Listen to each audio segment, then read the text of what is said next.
What if I told you that some of the most recognizable songs of the 1970s came from artists who never did it again?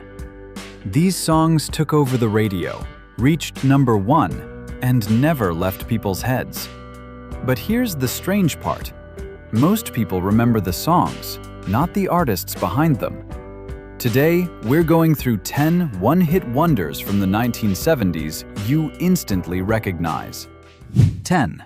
Kung Fu Fighting, Carl Douglas. Everybody was kung fu fighting. Here's something most people don't realize. Kung Fu Fighting was never meant to be a classic. In fact, it almost ended up as a throwaway. Carl Douglas was in the studio with producer Biddu, working on another track called I Want to Give You My Everything. That was the real bet, the song that was supposed to open doors. But they still needed one more track to fill out the single, something to place on the B-side. Those kids were fast as lightning. And that's when Douglas suggested something almost ridiculous. A song inspired by the Kung Fu movie craze that had taken over theaters and streets in the early 70s. And Douglas captured that exact moment. What's even more interesting is that no one in the studio really took it seriously. Biddu added those vocal hits and rhythmic accents like he was playing around. After all, it was just the B-side. Who was really going to care? But that's exactly where everything Everybody changed. was kung fu fighting. The track climbed to #1 in the UK, stayed there for 3 weeks, then crossed the Atlantic and hit #1 in the United States as well. For something that was almost treated like studio leftovers, that's extraordinary. Douglas tried to follow it up. He released Dance the Kung Fu, staying in the same universe. But that was the trap. If he repeated the formula, it felt like a copy. There were funky Chinamen from funky Chinatown. If he moved away from it, people didn't recognize him. He became locked into his own image, the Kung Fu guy. 9. Come and Get Your Love, Redbone.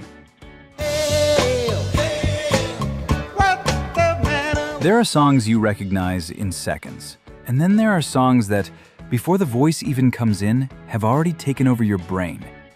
Come and Get Your Love is one of them. The first beat hits, and it feels like the song was already inside you. No context needed, no explanation, it just happens. And what's most interesting is that when it was released in 1974, no one treated it like an inevitable hit. Redbone was a band that didn't fit the industry mold. Formed by brothers Pat and Lolly Vegas, musicians of Native American heritage, they blended rock, funk, and cultural elements that didn't belong to any clear category at the time. And that, by itself, was a problem. Because in the 1970s, the music industry relied on labels. You had to be rock, or soul, or pop. Redbone was none of those, and at the same time, all of them. And maybe that's exactly why this song worked. The track climbed the charts until it reached the top 5 in the United States, a massive success. But what happened next follows the classic one-hit wonder pattern. The band kept going, released more songs, some had moderate success, but none came close to this. Because some songs belong to a moment, but others seem to exist outside of time. And Redbone, even without repeating that success, left exactly that behind. A song that never needed another one to be remembered. 8. Play That Funky Music, Wild Cherry. And I decided quickly. Yes, I did. This song started as an insult, not as inspiration, not as a creative idea, as a direct insult, shouted from the crowd. Wild Cherry was a rock band. Heavy guitars, high-energy shows, a clear identity. They knew exactly who they were, until that night. During a show in Pittsburgh, the band was playing their usual set, when someone in the audience yelled, "Play some funky music, white boy!" And that stayed. Rob Parisi, the band's lead singer, didn't ignore it, didn't react. He kept it. That same night, he wrote the song, literally turned that moment into lyrics. What you hear in Play That Funky Music is almost a real-time story, a rock band being pushed into a space that wasn't theirs, and discovering that it worked. And it worked too well. The song exploded. #1 in the United States, everywhere, impossible to escape. But here's the detail that changes how you see this story. That wasn't who they were.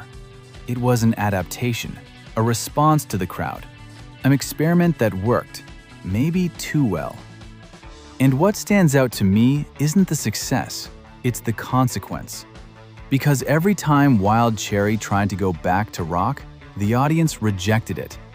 But when they tried to repeat the funk, it felt forced. Wild Cherry released more music, stayed active for a while, but nothing came close. 7. In the Summertime, Mungo Jerry. In the summertime, when the weather is high, you can stretch right. What if I told you that one of the best-selling songs of all time doesn't even have a real drum kit? What you hear as percussion in the Summertime isn't drums. It's a foot tapping on the floor. Ray Dorset, the lead singer of Mungo Jerry, literally kept the rhythm with his own body inside the studio. And maybe that's exactly why it works.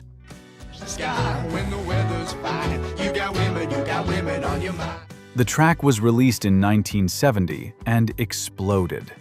Over 30 million copies sold worldwide, a number that places it among the biggest hits in the history of popular music.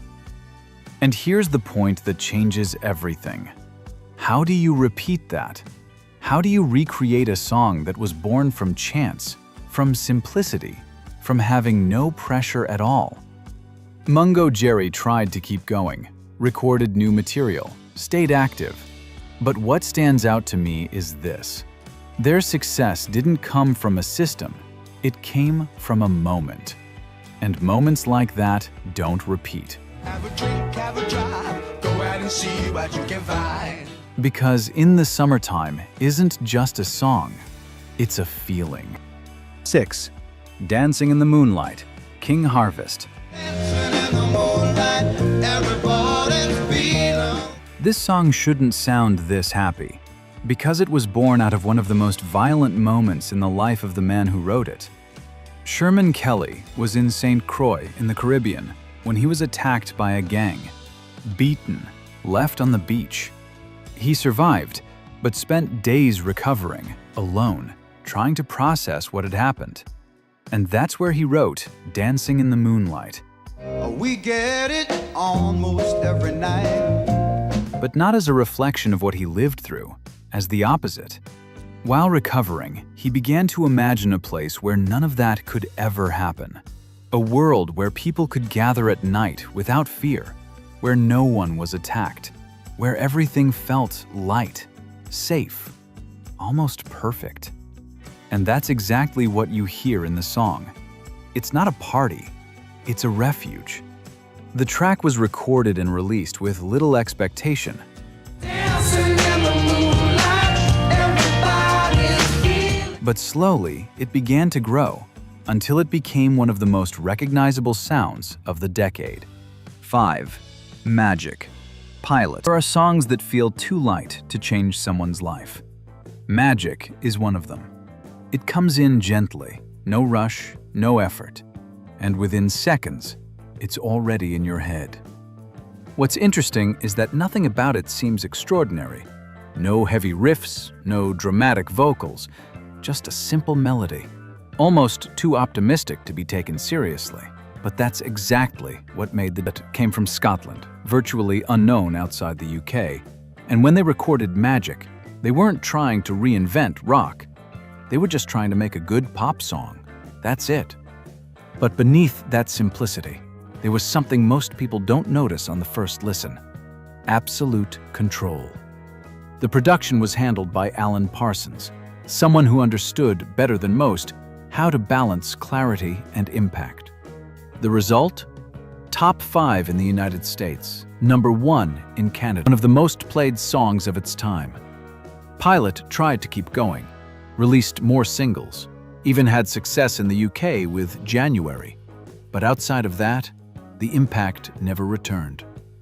And maybe that's why, decades later, the song still shows up in movies, commercials, and playlists, like it never really left. Because some songs belong to a moment, but others feel like they were made to stay light forever. 4. Slow Ride, Foghat. Some songs don't rush. They move slowly, like they know exactly the effect they're going to have. Slow Ride doesn't try to impress you in the first few seconds. It doesn't come in loud. It comes in sliding. A heavy groove, repetitive, almost hypnotic. The drums hold steady, the guitar pushes forward, and everything feels controlled.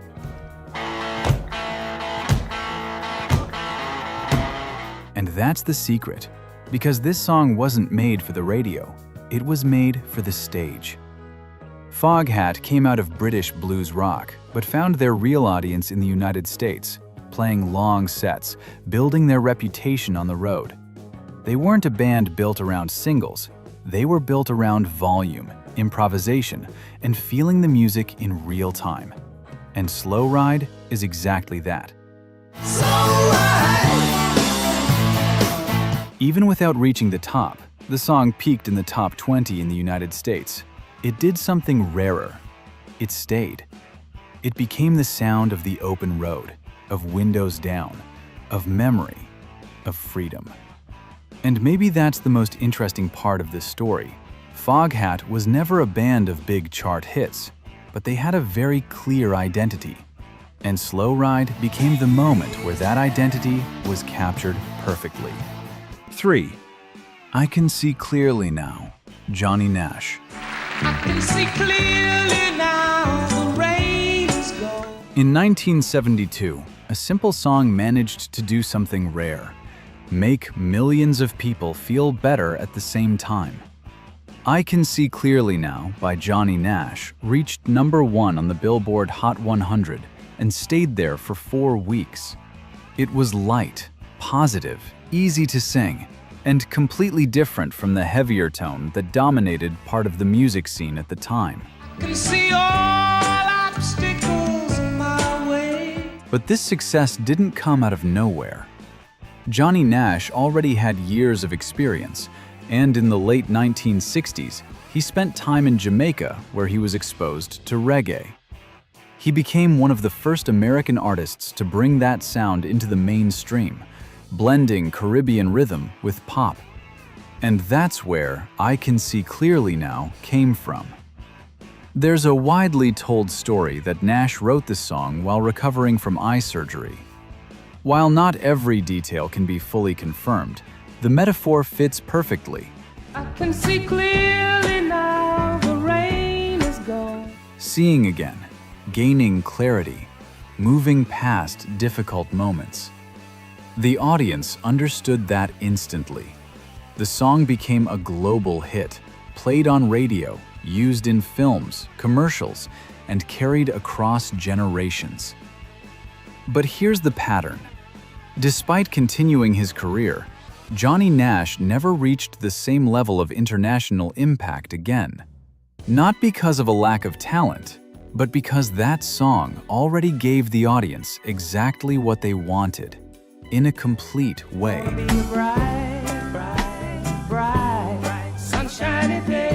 I Can See Clearly Now didn't need a follow-up. 2. Venus, Shocking Blue. She's got it. Yeah, baby, she's got it. In 1969, a virtually unknown Dutch band achieved something rare. They broke into the American market and took it over. Venus by Shocking Blue reached number 1 on the Billboard Hot 100 in 1970 and topped charts in multiple countries. For a band outside the US-UK axis, that was extremely unusual at the time. I'm your Venus, I'm your fire at your desire. The song was written by Robbie Van Leuven and has an interesting foundation. It blends psychedelic rock with a structure inspired by an American folk tune called the banjo song. In other words, even as a European hit, it carried familiar elements for American listeners. But what truly made the difference was the voice. Mariska Veres had a deep, powerful tone that stood out from the typical female vocals of the era. It gave the song an immediate identity. Yeah, baby, she's got it. It only takes a few seconds to recognize it.